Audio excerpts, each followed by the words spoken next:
Well, of course, this evening we come to the remarkable episode in David's life. In fact, in many ways, one of the more remarkable episodes in Scripture. The day a woman single-handedly stopped an army, restraining David and stopping him from committing an act which would have been a grievous and regrettable sin. An offence so serious, in fact, that it would have plagued him and been a grief of heart to him for the rest of his life. Without a shadow of a doubt, this is the story of a virtuous woman, a woman of industry, of intelligence, of marvellous spiritual perception. This, of course, is the story of Abigail, the wife of Nabal, which we find before us in 1 Samuel chapter 25. And if you come with me to 1 Samuel 25 verse 1, this is how the story begins. It tells us in the first verse of the chapter that Samuel died, and all the Israelites were gathered together and lamented him and buried him in his house at Ramah. And David arose and went down into the wilderness of Paran. And it's difficult to appreciate, I think, just how David might have felt at the death of Samuel. I mean, Samuel in many ways was his father in the truth, wasn't he? Way back in chapter 16, anointed him. And it had been an enormous tower of strength to Samuel, enormous tower of strength to David as David fled from Saul those many years in the wilderness. Samuel was the one who had given David a vision of the truth that David never even dreamed of, who in his early days, Samuel's that is, early days, began to collect money for the temple that would be built way distantly in the future, many years after his death, who discussed with David the appointment of singers and Levites when David's kingdom was finally established. All of these things Samuel spent talking to David about, and now he's dead. And not only is he dead, and with him the great, perhaps, vision that he had given David, but Samuel also was the only person alive who had any break, if that could be what there was, on Saul's behaviour. I mean, Saul had a very different relationship to Samuel than what David had. Samuel loved him as a brother and as a father in the truth. Saul feared him as a superstitious spiritual figure that might be able to rain down evil upon him. But nevertheless, for good or ill, Samuel did have some control over Saul, and now even that was gone. What would the future hold? The last word, by the way, in the first verse of this chapter appears to be a translational error. It says that David went to the wilderness of Paran. Well, the wilderness of Paran is way down in the Sinai Peninsula. It appears more likely to be the wilderness of Maon, as you see in the second line of verse 2. There was a man in Maon. David has been already in the wilderness of Maon. You read that across the page in chapter 23 and verse 25, the very last couple of lines. Saul pursued David in the wilderness of Maon. So that appears to be, in fact, the more correct rendering of the last word of verse 1 of chapter 25. But you can imagine now what this means to David. In journeyings oft, in perils of robbers, in perils by my own countrymen, in perils by the heathen, in perils in the city, in perils in the wilderness, in perils among false brethren. This must be exactly what David will be feeling as now Samuel's dead. In weariness and painfulness, in watchings often, in hunger and thirst, in fastings often, in cold and nakedness, and beside all those things that are without, that which cometh upon me daily, the care of 600 angry men. So this was David's lot now. And he'd lost a mainstay of his spiritual support as the chapter opens. And I think the chapter opens probably with this little fact about Samuel, just so that we appreciate that David is not in an emotionally strong moment of his life. Because what happens next is going to show you some of the greatest ill judgment that David ever makes. And perhaps this is the reason why. Nevertheless, verse 2 introduces us to the next character of the story. There was a man in Maon whose possessions were in Carmel, The man was very great. He had 3,000 sheep and 1,000 goats, and he was shearing his sheep in Carmel. Almost as if now, in contrast to Samuel, the record introduces us to Nabal. Samuel was a great man of God. Nabal was a fool. As I mentioned, Samuel had already begun to lay aside money for the temple that would ultimately be built by Solomon. We find that out, by the way, in 1 Chronicles 26 and verse 28. Nabal, in contrast, was so obsessed with his finances that he couldn't even give to those in need. And the Proverbs speak about people like Nabal. Proverbs 13 verse 7 says, "There is that maketh himself rich, and yet hath nothing. There is that maketh himself poor, yet hath great riches." And you know, that would be Samuel versus Nabal to a T, wouldn't it? Well, he has this property in Carmel. He lives in Maon. There was a man in Maon who had possessions in Carmel. So, now this is not Mount Carmel. This is Carmel in Maon, in Judah, not up near Jezreel. So he's a wealthy landowner. He lives in Maon, and he's got a ranch. The word possessions that he has in Maon, your margin tells you, is business. He's got business, and this business, of course, was agricultural. So he's got a ranch in Carmel. He's a wealthy man. And from David's vantage point on the hills of Maon, he would look over the valley and see spread out before him all Nabal's sheep, 3,000 of them, and 1,000 goats, it tells you in verse 2. All the livestock of Nabal. And Nabal's shearing his sheep, the verse tells us. Traditionally, of course, sheep shearing was a very joyful time of year. I mean, it was really bringing in the harvest, wasn't it? Not the harvest of crops, but the harvest of the sheep, the wool, the meat, whatever might have come.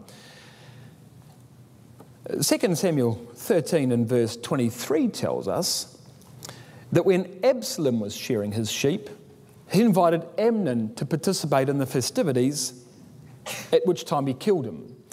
Now, Absalom had to plan carefully to get Amnon to come down and see him, because Amnon didn't trust Absalom one bit, particularly after the events earlier on in 2 Samuel 13. But such was the time of year, and such was the custom of festivity and rejoicing when the harvest was brought in, that Absalom manages to trick Amnon and bring him down and take his life. The point is, it's a time of great rejoicing, and that was universal across the entire country. Well, the name of the man, verse 3, was Nabal. The name of his wife, Abigail. She was a woman of good understanding and of a beautiful countenance, but the man was churlish and evil in his doings, and he was of the house of Caleb. Abigail means my father's joy. She was of good understanding, the record tells us. That means she was intelligent. She was beautiful. The word beautiful literally means she was fair of eyes. It's the same word, you know, this word beautiful, the same word you read of David in 1 Samuel 16 and verse 12, that he was ruddy and of a beautiful countenance. The point is, there was a look about her. There was a look about this girl. She was sharp. She was intuitive, and as you spoke to her, you could see her thinking in her eyes. There was something very striking about this girl. But she's married to a man who's her exact opposite. Nabal means fool. Probably not his original name, by the way. I mean, as a parent, why would you call your son Nabal? This is probably a corruption, a popular distortion of his name. But that is what people call him, including his wife. He's churlish, it says. The word means cruel or hard or rough. He's evil in his doings. It means he's mean and he's miserly. And he's of the house of Caleb. Almost as an afterthought, you know, that's added to the end of the verse. What would that mean? Well, probably Nabal used this as one of his credentials. One of the most faithful men in Israel's history was this man Caleb, wasn't he? No doubt Nabal prided himself on the fact that his family had been in the truth for 8 or 10 generations. I mean, he was a 10th generation Christadelphian. His forebears were pioneers in the country. broke the place in. It's a hopeless dream, really, as far as Nabal's concerned. He was nothing like his forefather Caleb. In fact, the record paints a very detailed picture of just what sort of a man Nabal was. Verse 2 tells us that he was wealthy. Verse 3 tells us that he's cruel and miserly. Verse 11, he's greedy. Shall I take my bread and my water? He's greedy in verse 11. Anyone that even looked at his possessions sent him out of control and into a flying rage. In fact, verse 14 says he actually did fly into rage. Look at your margin at the last line of verse 14, if you've got an Oxford Bible. The young men came to him, David's young men, and he railed upon them. Margin flew upon them. So he literally flies into a rage. I mean, he goes off his rocker if somebody was to take $10 from him. So much so that in verse 17, nobody could even talk to him. He's such a man of Belial, they say, you can't even speak to him. I mean, this man, he's lost the plot. Even his wife calls him a son of Belial. In verse 25, the word Belial means vanity or worthlessness. Even she says he's hopeless. And then, as if you needed anything more, to cap it off in verse 36, he drinks. He drinks. He's a drunkard. Well, the big question is, how on earth did this beautiful girl ever find herself married to a clown like this? What went wrong? Well, there are two possibilities, aren't there? The first possibility is that it was an arranged marriage. They're still common today in the Middle East. They were obviously common back in biblical times.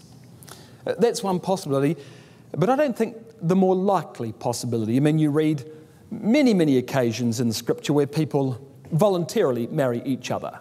So by no means is it certain that this was an arranged marriage. Yes, possible, not probable. More likely, because of the parallels we'll see shortly, Nabal wasn't always like this. Psalm 52 verse 7 says this, "Lo, this is the man that made this is the man that made not God his strength, but trusted in the abundance of his riches and strengthened himself in his wickedness." That, I believe, is an apt description of this man Nabal. He made not God his strength, but trusted in his riches and strengthened himself in his wickedness. And there's a mighty lesson here. He was probably a young lad, Nabal, with a decent head on his shoulders. I mean, he's quite smart. He's going to university. He's doing a course in finance. I mean a professional sort of a degree, which is going to lead somewhere, not just excuse me if this is you, a course in English literature, which, well, perhaps you become a school teacher with that. Perhaps that does lead somewhere, but pick a course that leads nowhere. He's got something to him. And he's going to become a businessman. Comes from a good family, been in the truth 10 generations, who's had his good principles about him, a sensible sort of man, quite careful with his money, quite conservative in that regard, has potential. At maybe 22 years old, has enormous potential. And on the strength of that, he marries a good wife who also has great potential. The problem is that, as far as he was concerned, was as far as it went. Young men, think about this. If you're not serious, young brethren, if you're not serious Bible students, by the time you're in your early 20s, you're probably never going to be serious Bible students. Because in your early 20s, you really forge the kind of person you're going to be for the rest of your life. You're old enough to be independent, young enough to still have a lot of doors open to you. I mean, if you've only just started your career. So you're setting forth on the path that's going to become what you are for the rest of your life. And if Bible study is not a big part of that, then I'm going to suggest it probably never will be. And you could be doing finance at university or some sensible course, and a godly young sister marries you expecting that you're going to be a great leader of your family for the future. The problem is you can't marry potential. And girls, if you're of that sort of age where you're looking at young lads who appear to have potential, let's see some runs on the board. Let's see if they can deliver anything. It may be that they're doing a sensible career. It may be that they're studious as far as study is concerned. It may be that all they really want to be is good businessmen. I mean, it's something worth thinking about, isn't it? And as a parent of girls, I think about that sort of thing. I mean, I don't know what I'd be doing if I lived here. I suppose if I lived in Texas, I'd be buying a shotgun and sitting on my rocking chair on the porch. I don't know. Is that what they... Oh, they probably don't do that in the truth. But it's worthy of considerable thought, because your girls can't just marry potential. And the same with young girls. Young girls are not going to be the ones in the ecclesia who are speakers.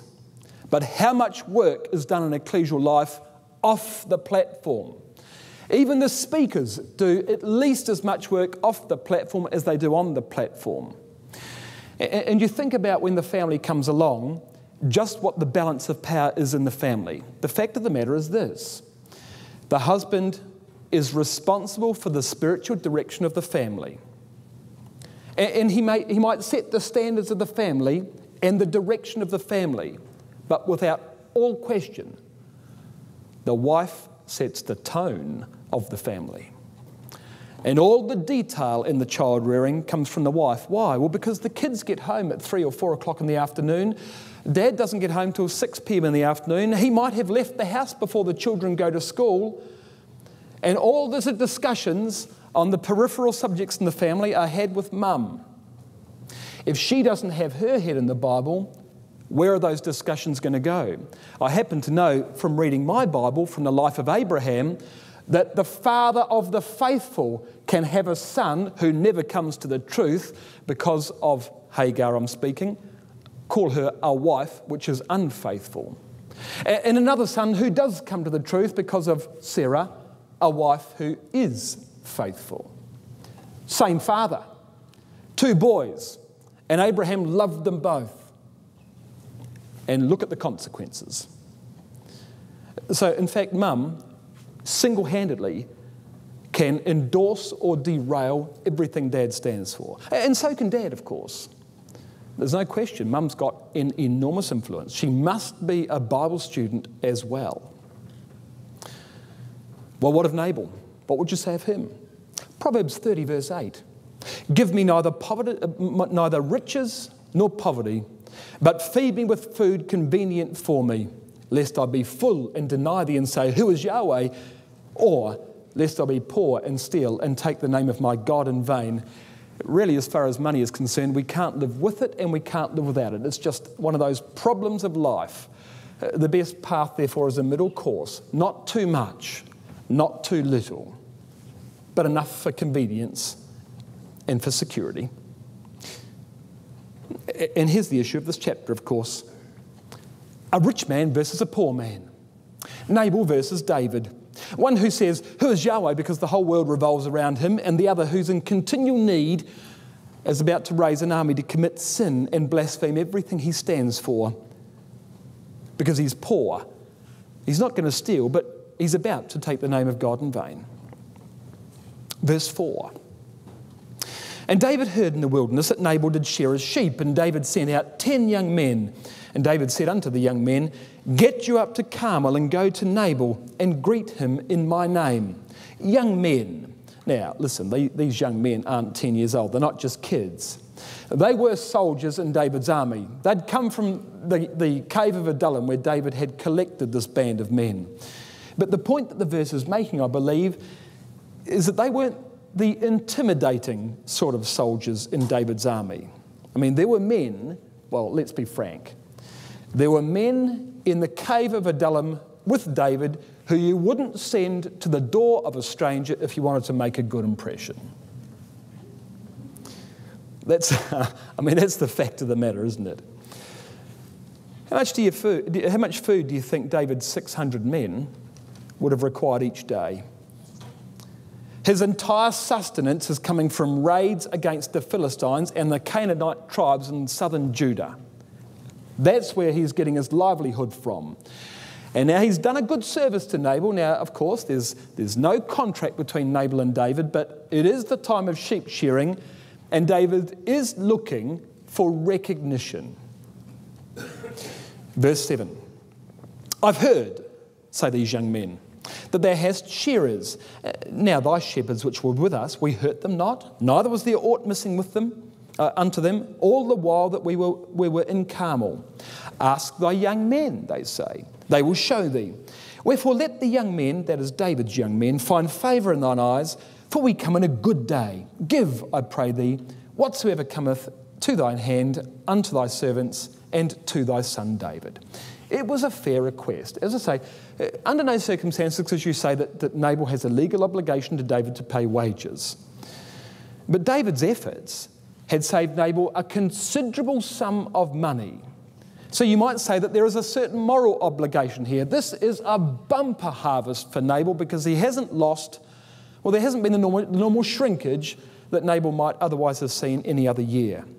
In fact, it tells us in verse 16 of this chapter that David's men were a wall around Nabal's property. Nothing got in or out without their say-so. And here's Nabal now tallying up the increase of the year, counting the livestock, weighing the wool. David's come to Nabal, verse 8 says, in a good day, a day of rejoicing, a day of celebration, a day when men, frankly, ought to be generous for the blessings of God. And the young men deliver this message. And look at the answer, verse 10. Nabal answered David's servants and said, Who is David? And who is the son of Jesse? There be many servants nowadays that break away every man from his master. Who is David? Not that Nabal had never heard who David was. What he means by that statement is, who does David think he is? There be many servants, he says, nowadays that break away every man from his master, a reference to the fact that David was a servant of Saul who has run away. So this is quite a slur that Nabal makes. Verse 11, shall I then take my bread and my water and my flesh that I have killed for my shearers and give it to men whom I know not whence they be, he says. Oh, so there's a lot to talk about here, isn't there? At the very least Nabal could have done would be to have shown gratitude. Proverbs 3 verse 27. Withhold not good from them to whom it is due when it is in the power of thine hand to do it. Say not to thy neighbour, go and come again, and tomorrow I will give thee, when thou hast it by thee. And he's just harvested the sheep and he has it by him, a bumper crop like he's never seen before. Easy, you know, easy in the heat of the moment to forget the source of all our blessings and to withhold what we should freely give. And we're not just talking about money.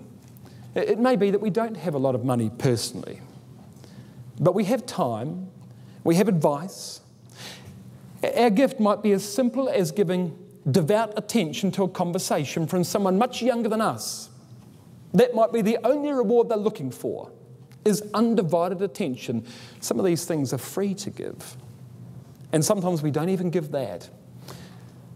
You know, I've found in my life, I don't have really young children anymore, but the fact of the matter is I might be in the study. I mean, I work from home, so I'm in the study for my job. I'm in the study, you know, I'm in the study all day, I'm in the study all night. Now, you're thinking of the rich fool of the New Testament, but you come back one page, or 2 pages, to chapter 22 and verse 8.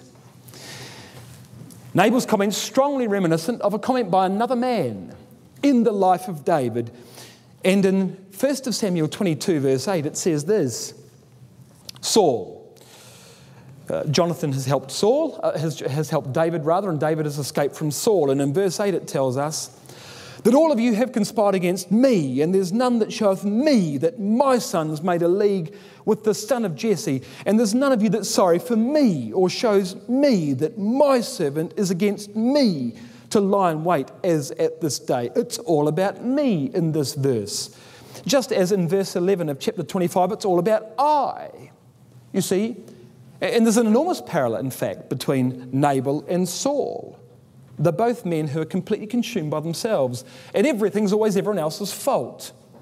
And no one has mercy on them. No one ever considers their feelings. Well, that was what Nabal's like. That was what Saul was like. Now, here's the interesting thing. 1 Samuel chapter 24, where Saul is chasing David, is an almost duplicate chapter to 1 Samuel chapter 26, where Saul is chasing David. In chapter 24, David's hiding in a cave at En-Gedi. Saul comes in, cuts off a piece of his robe. Saul leaves the cave, and David shouts to him from the top of a hill that he's spared his life. And in chapter 24 and verse 17, Saul says, "David, thou art more righteous than I." In chapter 26, a very, very similar thing happens. David, however, a different place, different time. This time David's hiding in the hill of Hachilah. Saul's camping down in the valley. We talked about it only a couple of nights ago. In the middle of the night, David and Abishai go down and they steal Saul's spear and his water bottle. And from the top of the hill, David shouts down to Saul again. And Saul shouts back up to David and says in chapter 26 and verse 21, "I've sinned, David. Return unto me, my son, David, my son." So you see these two parallel chapters, and sandwiched in between them is chapter 25, the story we're reading here, about David's deliverance of Nabal. Why? Can you see where this is heading? Chapter 24 and chapter 26 are parallels, and chapter 25 is sandwiched between them. Why is that? Well, here's why. Here's Nabal in comparison to Saul. Both of them, both Nabal and Saul, speak of David as their son. They both say, "Who's the son of Jesse?" They both say that they have rewarded David evil for good. Either Nabal says that or Abigail says that David has been rewarded evil for good. Saul said that too. Nabal and Saul were both about to be slain. Saul is a fool. Nabal means fool. Vengeance is God's, David says to his men, and Abigail says to David. Both of them, of course, have feasts fit for a king. Nabal's got a place in Carmel. Do you know, back in chapter 15 and verse 12, Saul built himself a pillar, a memorial in Carmel. He, in a manner of speaking, also had a place in Carmel. Me, you've just read it in verse 11 of this chapter. I. You've just read it in chapter 22 and verse 8. Both were smitten by God. God killed both of them, and both committed idolatry, inasmuch as Colossians 3 verse 5 says that covetousness is idolatry. What's the point? Well, so you've got now chapter 24, 25 and 26, all speaking about Saul or Nabal, who are copies of each other. What's the point, do you suppose, therefore, of chapter 25 being sandwiched between chapter 24 and chapter 26? Well, it's very simple. In chapter 24 and chapter 26, David would not touch Saul. He would not allow his men to take Saul's life because Saul was Yahweh's anointed. He's going to have no problem whatsoever taking Nabal's life in the middle of that sandwich in chapter 25. Doesn't have any issue whatsoever. So now it all depends who it is as to whether David would kill him or not. He's got an enormous double standard here, you see. Does God fight David's battles or does God not fight David's battles?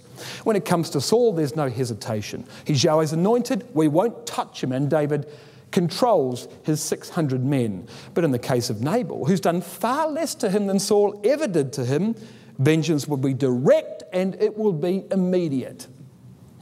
The problem is, you see, David's not all that committed to letting God fight his battles. He feels that if he kills Saul, God would punish him, and probably very swiftly, and probably true. But that if he kills Nabal, Nothing will happen. There'll be no consequences and the earth will be a better place. He doesn't really accept the fact that vengeance is God's.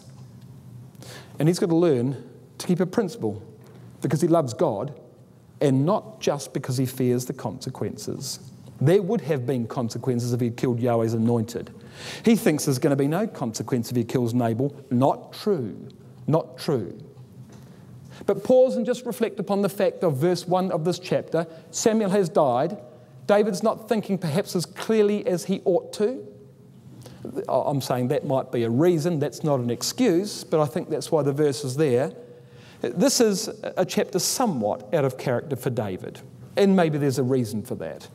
But the fact remains, he's got a double standard. And he won't kill this man, but he will kill that man for far less. There's a problem there, you see. Well, Nabal said, who's David? Who's the son of Jesse? And in verse 12, David's men take that answer back home to David. Well, Nabal really didn't understand who he was talking to. Proverbs 18 verse 12 says, a fool hath no delight in understanding, but that his heart may discover itself. Have you ever talked to anybody like that? A fool has no delight in understanding, but that its heart may discover itself. That this is someone who learns by talking out loud. They teach themselves things by talking out loud. Unbelievable. And they're impressed that they've learned something once they've had this conversation with themselves. Who's David? Some runaway slave scuttling about the back of the desert with 600 refugees? He thinks that sounds good. He's very brave as he stands in the door, the threshold of his house and shouts at these young men. Don't turn it up, but listen to this. This is who he's talking to. 1 Chronicles 12 verse 8 says that there were Gadites who separated themselves to David when he was in the wilderness. Men of might, men of war, fit for the battle, who could handle shield and buckler, whose faces were like the faces of lions, who were swift as roes upon the mountains. These were men that swam the Jordan in flood and put to flight soldiers on the other side. The least of them was already captain over 100 and the greatest over 1,000. Now go and tell them they're not worth a cracker and get off my property. Good luck with that. We know David's response in verse 13. David said unto his men, gird on every man his sword. And they girded on every man his sword. And David also girded on his sword. And there went up after David about 400 men, and 200 abode by the stuff. The stuff, that is their supplies. This is just what those men had been waiting for. They've been deprived of the execution of Saul in chapter 24 of 1 Samuel. They delivered Keilah in chapter 23, and they had been betrayed. These men are disgruntled men by very recent events. David is emotionally unstable by even more recent events. And now they've worked diligently for this landowner, asked for a small favour, and all they get is an insult. Well, David's furious. That's it, he says. Get your swords on. Well, you can imagine Abishai and Joab saying, nothing like breathing fresh air. I mean, Joab's the man who fills his boots with blood. This would have been a pleasure to go and deal with this problem, and he wouldn't have even raised a sweat on someone like Joab. And there's 400 with him. Not one objection, by the way. Not one of David's 400 men thought better of this. Not one of David's ecclesia thought that this might be unwise and perhaps we should pause and consider and perhaps make it a matter of prayer to see perhaps what we should do. What kind of friends are they? Brothers, this is, if I was going to go and take action against somebody like this, my true friends would be saying, don't even think about it. David doesn't appear to have friends like that, at least in this chapter. Not one protest. And David's about to commit a serious offence. Proverbs 14 verse 29. He that is slow to wrath is of great understanding, but he that is hasty of spirit exalteth folly. Exalteth folly. Proverbs 29 verse 20. Seest thou a man hasty in his words? There is more hope of a fool than him. Who's the fool now? In 1 Samuel 25. Who's the fool now? Amazing, isn't it? Well, while all that's happening, of course, there is pandemonium back at Nabal's house. He might have had no idea who he was talking to, but the servants knew very well who he was talking to. And they rush now and they tell Nabal's wife, you can't talk to Nabal, verse 17 says. So they go to Abigail, they'll tell her the whole story. Abigail, sit down, we've got a serious problem. These soldiers came. You've seen them around there on the perimeter. Yeah, that's right. They asked for food. Nabal flew into rage. He did what he normally does. Sit down, slow down. Okay. He insulted them. He shouted at them.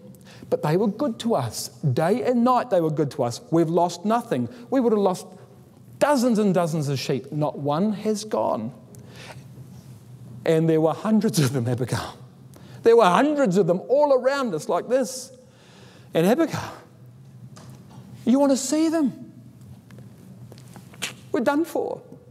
It's hopeless. They're going to come back.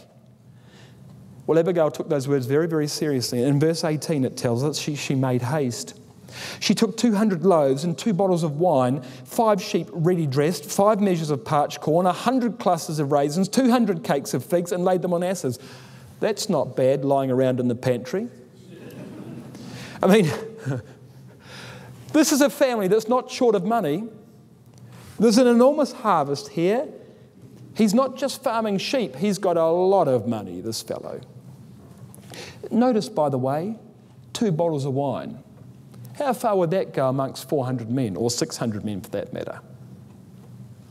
Those are a little bit of icing on the top for David.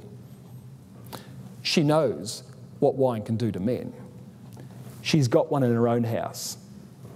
So she gives enough to feed a small army and 2 bottles of wine for the boss. Not silly, is she? Not silly. Verse 19, she said to her servants, go on before me. Behold, I'll come after you. Where have you heard that before? David's coming with 400 men.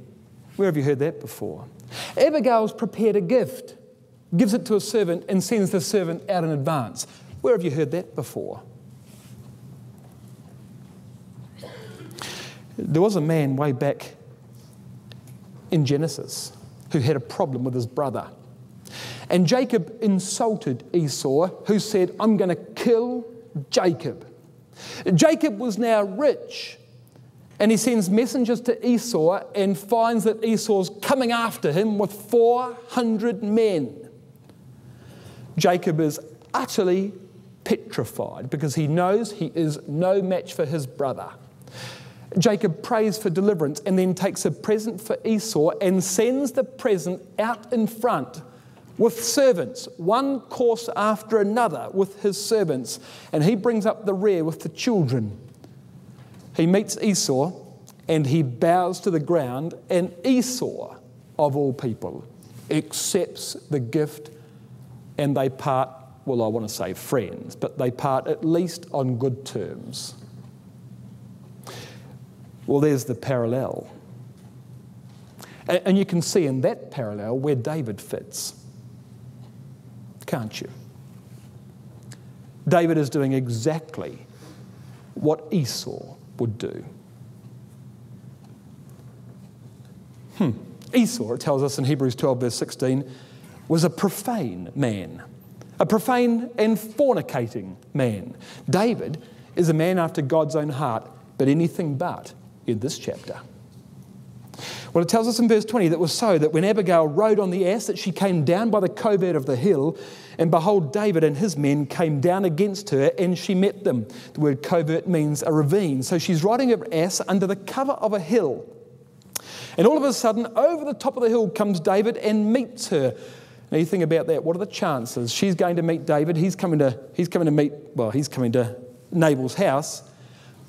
And they're on the same route, and she happens to meet David.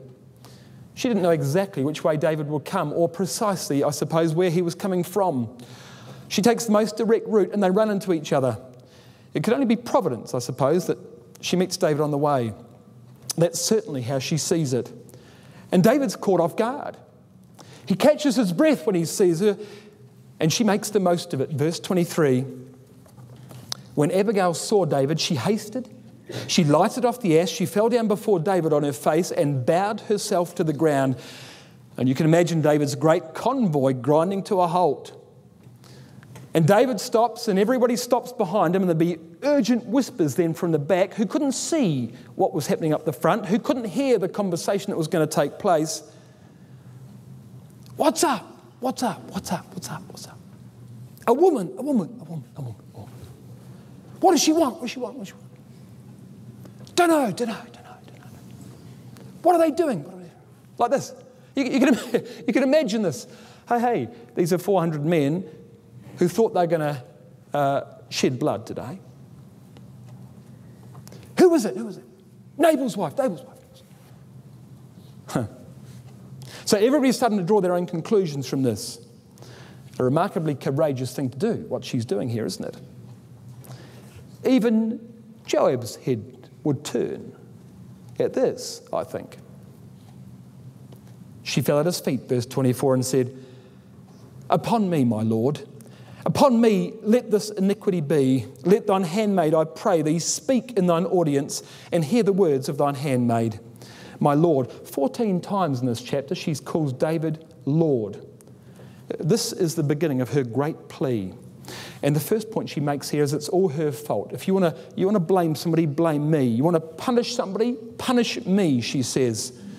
You know, one of the commentaries I read when I first looked at the subject suggested that she gets by using all her womanly charm with David.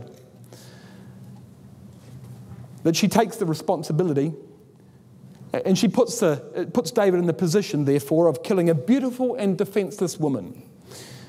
Well, all I can say to that interpretation is that if that was the case, we've degraded both her and David beyond measure.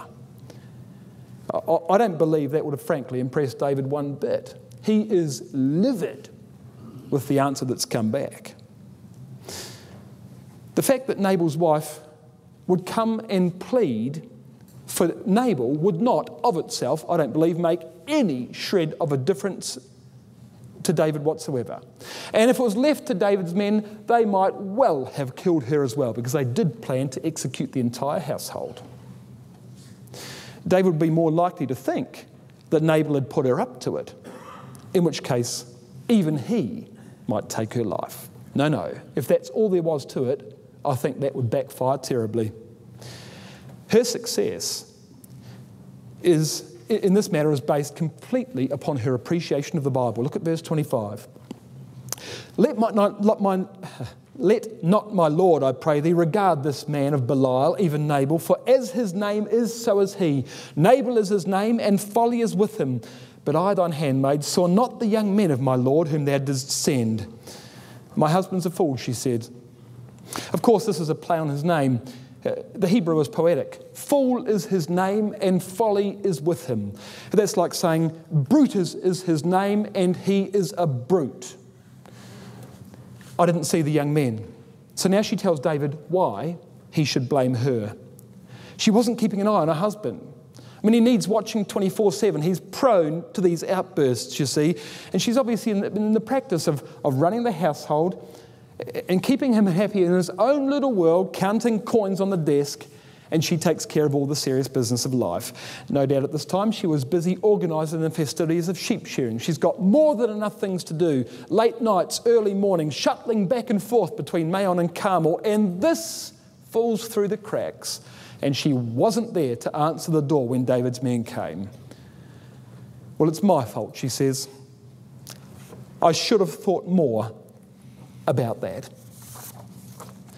And now the real strength of her argument emerges. Verse 26. Now therefore, my Lord, As Yahweh liveth, and as thy soul liveth, seeing Yahweh hath withholden thee from coming to shed blood, and from avenging thyself with thine own hand, now let thine enemies and they that seek evil to my Lord be as Nabal. Yahweh's withholden thee. Now, actually nothing's happened. All that's happened is that David has stopped on the path with 400 angry men behind him. But she's saying that this meeting's providential. Yahweh has withheld it. That's immediately how she interprets this meeting. You've got enemies, David. Up until now, you have never avenged yourself on any of them because you know that vengeance is God's. David, I've also got an enemy. I'm married to him. But he's not your enemy, David. He'll never attack you. He's just a fool. And God will deal with him like he deals with all fools in his time. Proverbs 26 verse 10, the great God that formeth all things, both rewardeth the fool and rewardeth transgressors. Yahweh shall deal with him in due course. It's in God's hand, David. And may all your enemies be as weak a threat to you as Nabal is. But that'll depend on God and not on you, David. And David would think about that later, you know. Nabal is Saul. Saul is Nabal. I wouldn't touch Saul, but I would touch Nabal. And on what basis would this double standard occur in my life? Only because I'm not as faithful to the commandments in my consistency as I ought to be. How come Saul hasn't ever caught up with me yet? Only because God stopped him. And perhaps if I'd killed Nabal, who really was completely defenceless, then God might let Saul get me too. And Saul could kill me. I could kill the Nabal who's defenceless and find myself face to face with the other Nabal who's really not so defenceless. In verse 27, she asks him to accept the present she brings. And in verse 28, she says, I pray thee, forgive the trespass of thine handmaid, for Yahweh will certainly make my Lord a sure house, because my Lord fighteth the battles of Yahweh, and evil hath not been found in thee all thy days. God will make you a sure house. Unbelievable. That chapter of the Bible hasn't even been written yet. It's 2 Samuel chapter 7 in the promises to David, where David finds out from God that God will make him a sure house. She already says it here. David doesn't even yet know himself that he's going to be made a sure house. You see where this is leading? She's not doing this for her house. She's not on the ground in front of David for the protection of her house. She's doing it for the protection of his house and for the throne and for his reputation and for his ability to govern the country in the future. And that if he kills Nabal on this day, he'll regret it for the rest of his life and the nation won't forget it. What about your house, David? Because you fight the battles of Yahweh. Everybody knows it, and up until now you've been blameless. You've been faultless. Don't ruin it. Don't blot your copybook. And look at these words, verse 29. Yet a man is risen to pursue thee and to seek thy soul, but the soul of my Lord shall be bound in the bundle of life with Yahweh thy God, and the souls of thine enemies, them he shall sling out as of the middle of a sling. Now, where has that language come from? Well, there's no doubt. Am I a dog? Said Goliath to David. Caleb, Nabal's ancestor, means dog. Goliath disdained David as Nabal did. God will sling all David's enemies out of the sling as he did on the battlefield of Elah. David's life is in the bundle or the pouch or the bag. It's the same thing as what David took those 5 stones in on the battlefield of Elah. David fights God's battles historically on the battle of Elah, and she's saying he ought to here as well. Nabal, well, how about that? Nabal's killed by a stone, isn't he? His heart stopped like a stone, it says in verse 37 of this chapter.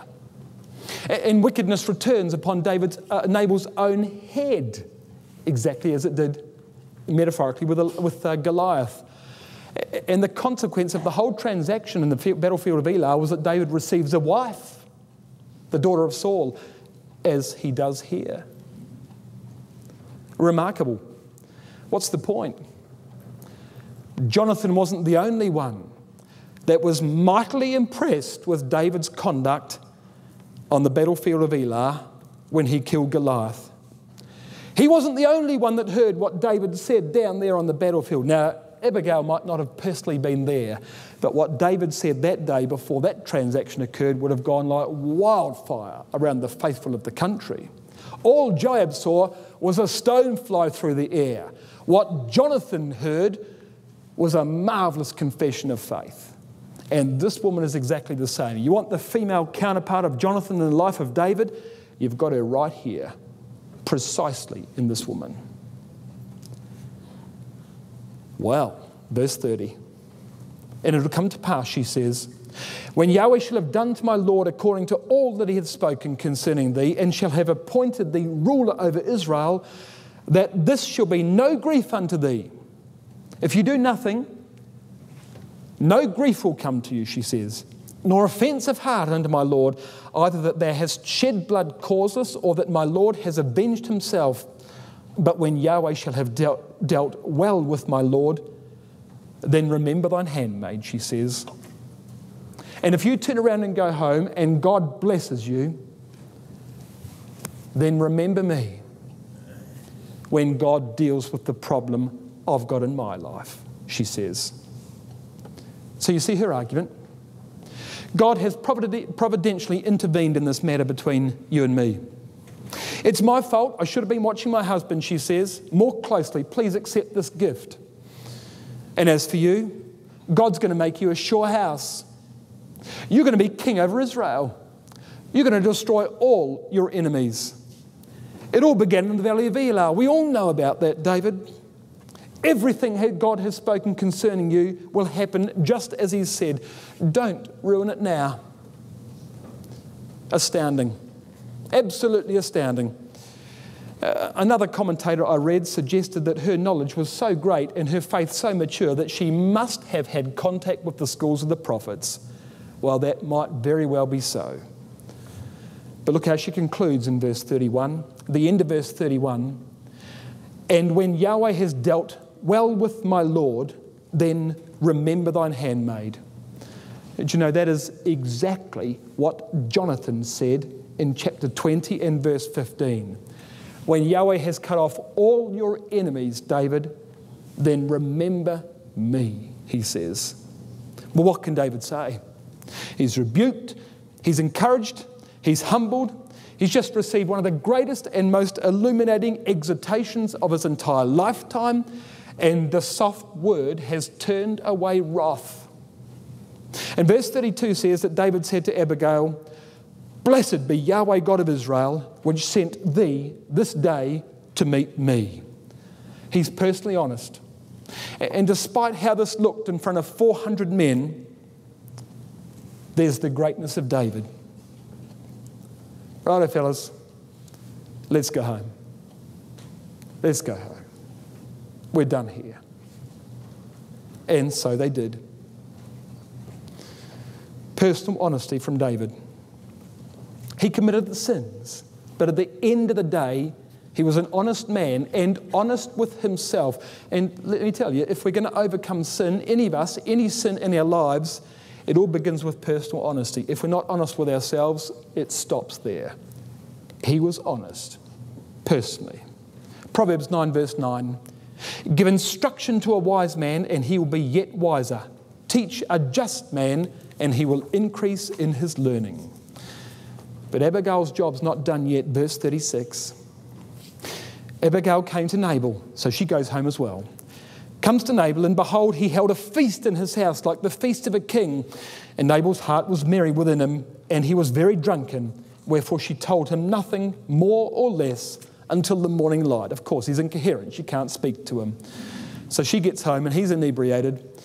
Probably been drinking for most of the day, so that even if he was able to have defended himself against David, he would have been in no condition to have done so if the soldiers had come to the door. And he's having the feast of a king, it tells us in verse 36. Look at that. David asked if he could spare something. He asks this man if he could spare something. He was a man that feasted like a king and rejected the legitimate request of the future king. And here's King's son Sim eating and drinking, for tomorrow he dies. Isn't it? Verse 37.